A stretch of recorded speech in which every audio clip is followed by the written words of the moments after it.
Hello everyone. So, pagka-uwi ako, dito ako nadaan.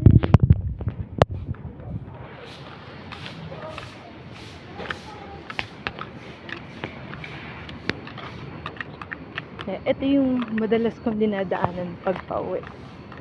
Actually, kahit papasok kapag maglalakad ako. Pero minsan, namamasahe pa rin ako kasi sabi ni mama, delikado daw maglakad kapag madilim. Since yung uwi ko dati, ang uwi ko po dati ay 2 AM. So kahit malapit yung bahay ko, sabi ni mama, mag-tricycle pa rin ako pa uwi para safe.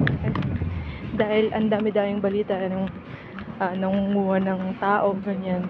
Hindi lang bata. So,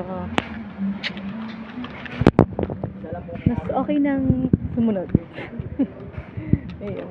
Kesa nakatipid ka nga pero dahil hindi ka sumunod, ayun. Tapos, what I like sa route na to, kasi marami naman akong pwedeng daanan na eskinita papasok or papunta sa bahay namin o sa apartment. Pero hindi ko yun tinitake kasi madilim.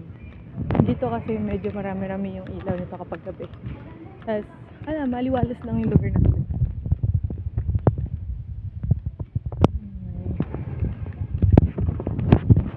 So, iyan lang. Bye na.